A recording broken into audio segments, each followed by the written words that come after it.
Hey guys, Joe here. It's morning time and it's time for my second trip to the dealership for the third set of parts. I know, I'll explain in a minute. And then we'll get back to working on my dang Mustang, which is in the garage, which is where I'm pointing.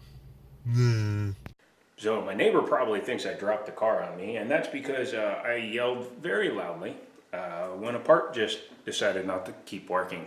Now, I'm not 100% sure, I haven't looked it up, but these may be one-time use. This is a T-fitting connector. It's for the upper radiator hose into the, well, from the upper outlet into the radiator hose. And it seems to have failed, and then the clamp broke, so I have to get a new one. It's kind of a pain in the ass, but I will take care of that today. Probably not until later. Because I'm also going to need another bottle of coolant, because damn it. Thankfully these floors are finished, but still, I got to clean that all up now. So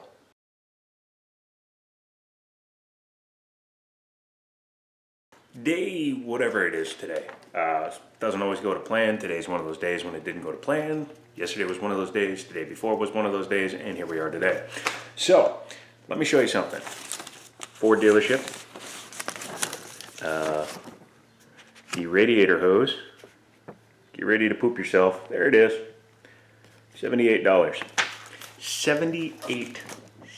$78 for an upper radiator hose.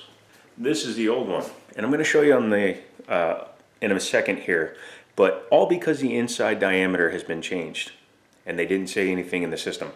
If they had said in Ford's system, hey, you need to get a new hose because this is a little bit different, I'd have done that. So, anywho, let's go ahead and get to putting this thing on after I show you the differences. As I was saying, this is the old hose, this is the new hose, and looking at the insides, it's even more visible on camera, but there is a noticeable difference in the size of this end. Additionally, the new one, the depth down to the crush washer is farther. You can clearly see it when you look at when this spring is in place versus where the line is for that spring. This hose fits much farther down. It's done that way on purpose, and that's fine. It's an improvement. It means it will seal better. However, it means that that T-junction will not work with a perfectly good hose. There's no appreciable wear on this hose. It's still firm to the grip, and it's just a way to make me spend 80 bucks. I really wish Ford had put in their system that you need to exchange that or change it out, but they didn't, and now I know. So, boo-hoo. Time to install the new one. I just got to take a clamp off, and we'll get to it. Okay, so what we have here is the new hose installed. Really, really difficult, right? Just 2 days of pain in my ass, but it's in. And yeah, super tight fit, which is what we want because it was leaking otherwise. So the next thing to do is fill up the coolant system, double check for leaks, and then start it.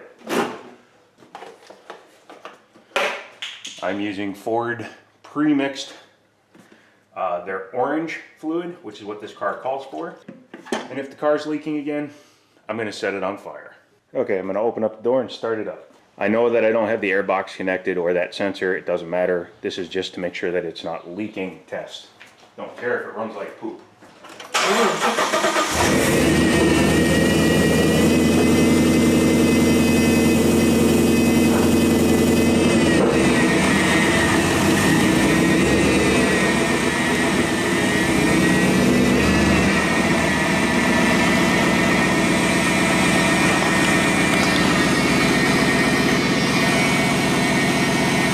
Seems to be all right. It's idling high, obviously, because it doesn't have any of its sensors hooked up, but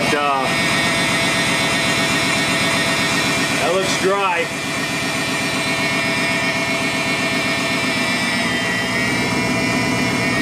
All right.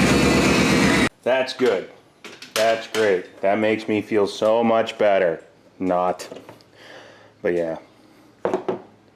That part is done. So now that that's done, before I take the car out of the garage and take it on a drive, what I'm going to do is I'm actually going to change the oil. The oil hasn't been changed in like 5,000 miles. That's more than I normally go. Today is one of those days where, since I'm already in the middle of this, might as well just keep going. So I'm going to drain the drain catch pan, basically fill up all these empty antifreeze jugs I have laying around, and then get to it. So. Well, the good news is, while I'm up under here, I'm taking a look at everything, and it's very clean. Extremely clean, actually. Nothing that worries me, although I'm on the wrong side of the car for the oil filter. And yeah, I am supporting the car, so don't give me any crap. But looking back underneath the car, that all looks good and dry too. So, yeah, next thing to do is pop this drain plug off and get to some draining. Let's start this drainage. I cracked it loose, obviously.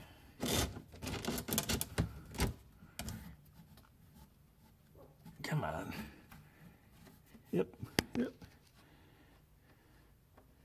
And...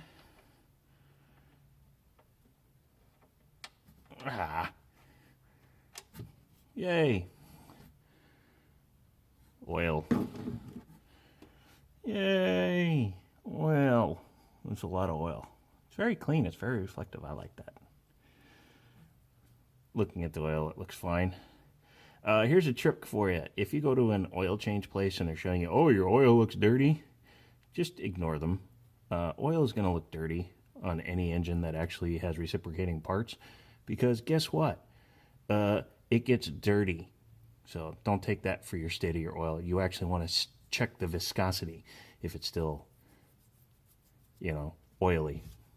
As soon as it's done draining, I'll come back. I gotta find the other bolt that's under here. So next thing to do is change your oil filter. It's actually under a cover on this car. It actually clearly states removed for oil change, so at least it's conveniently placed, and it does protect things like this pan for the power steering, which is electric in this car. But yeah, next thing to do is move all my junk out of the way. We're gonna put the pan there to catch any oil that happens to drip out of the filter. And thankfully they put it on the right way so that it's not, too tight to take off. We'll go ahead and let that drain for a second.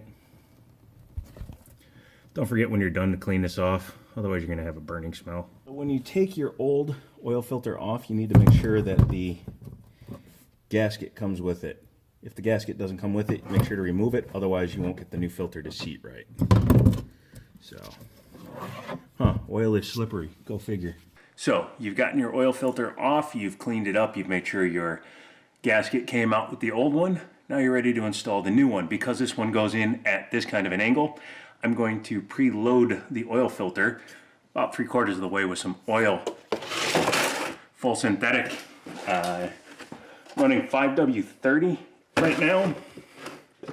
5W50 is what the car originally was factory equipped with, but that's not actually what it required. When it came out in the track pack, it actually only required 10W30, but dudes were going out and tracking these cars and they were frying them. So from the factory, in order to maintain your warranty, you had to run 5W50. And I did that for the entire time of the warranty, as well as a long time after, until I left Ford, because I don't track it. 5W30 works fine, and as long as it's full synthetic, it'll work good. So, go ahead and take your filter, put some oil in it. We're not looking for a precise measurement here, guys, but that you do. I'm also going to take some of the oil on my finger, and I'm going to put some oil on the gasket itself. It's going to help get it seated and help it seal better. So, now that you've done that, go back under the car and reinstall it. Sorry if the light's bad, but I don't have a flashlight under the car. I was using my phone, but that got annoying quickly. Okay, before I tighten it down, I'm gonna clean it up so that I can get a good grip on it to hand tighten it. And hand tight is all you need. There's some guys out there that say, no, you gotta use an oil filter wrench. Yeah, no problem, except the next day I won't be able to get it off. And it's a pissy thing to do.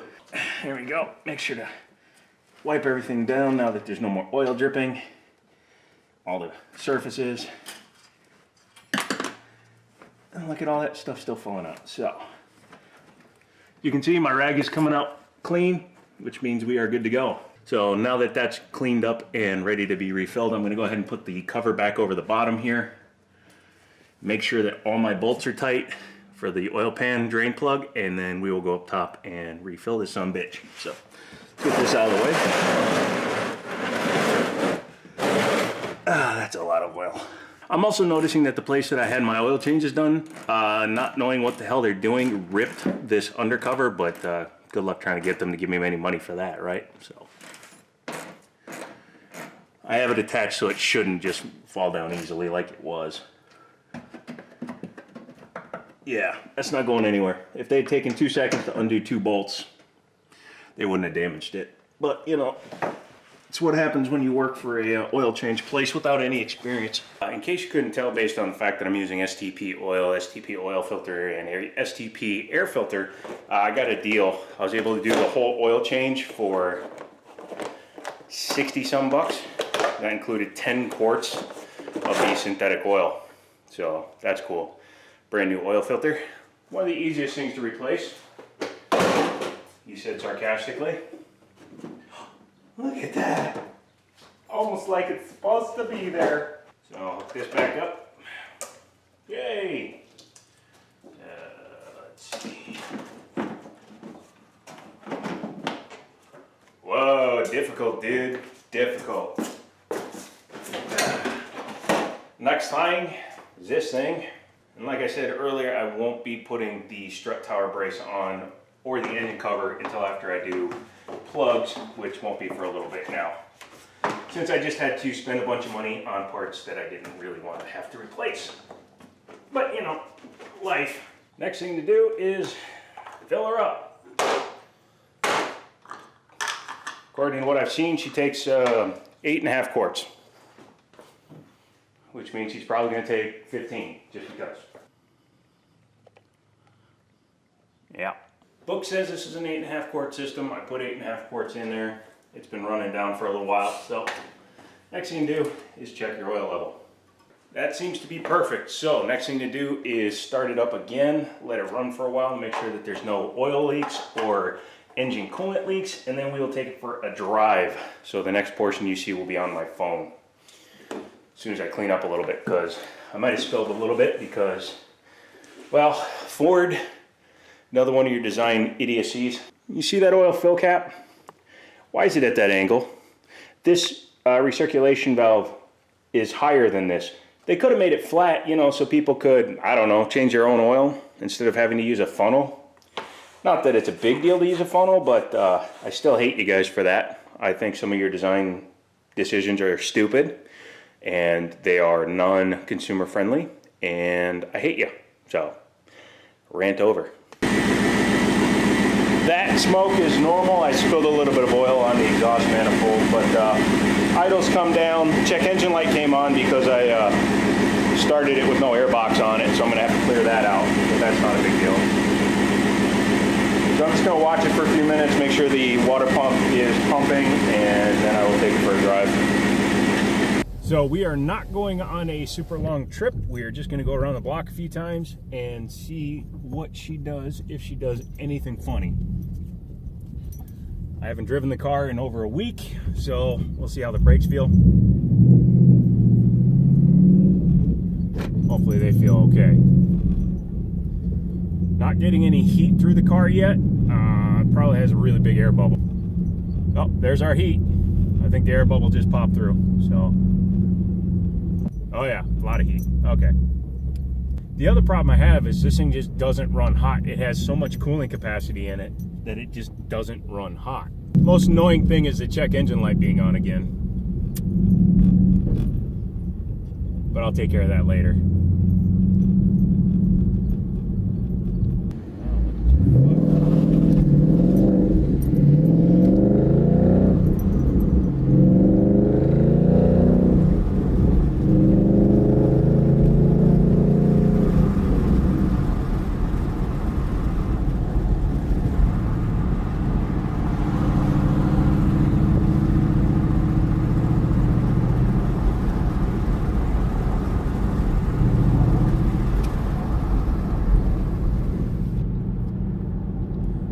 definitely working, definitely have heat. Yeah, I've got heat up the wazoo, so yeah, I'm just running it down the road a little bit to see if it comes up any higher than where it is, which is at about 1/3 of the way up, which is where it typically sits. Dirty hands, dirty hands. Misa have a dirty hands.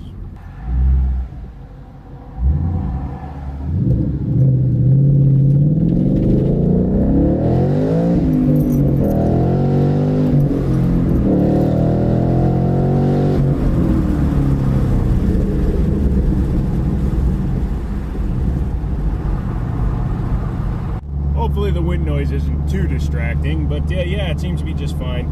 I am utterly filthy right now. The whining noise is reduced, however, I think the alternator's bad. Not bad, but you know what I mean, the bearing's making noise.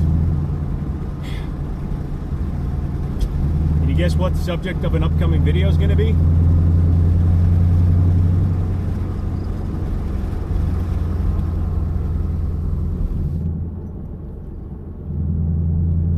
So yeah, it seems to be fine. I got on it a little bit, as you saw there, just because, you know, I don't do that very often, and it's fun to be able to do that once in a while, and fresh oil change, so why the hell not? Everything's working fine, temperature's perfect, I'm being cooked right now. I feel like a lobster, a very, very unfortunate lobster, but yeah, overall, I'm very satisfied with the, well, where we wound up here, so next thing you'll see is me back in the garage, and we will discuss the fun that's still to come. So we're back at the garage now, just letting the car sit and cool down before I do another check of the fluid levels, make sure it's all good. I'm probably going to clean the engine too. It is going to be going down to Harrisonburg for my buddy's gun store's grand opening, so I want it clean for that. They're going to be setting up a little like car show in the parking lot next door. If not a lot of vehicles show up, then it may just be mine sitting out there all by its lonesome. It happens. Not too worried about that. If you guys like this kind of video, let me know. I have other things I need to do to this car, as I explained just previously. If you like video games, I'm going to try to get back into that this summer. Tech, I'm still working on that. And guns, of course. So I guess what I'm saying is if you don't like guns, tech, cars, or vlogs, or video games, what are you doing here?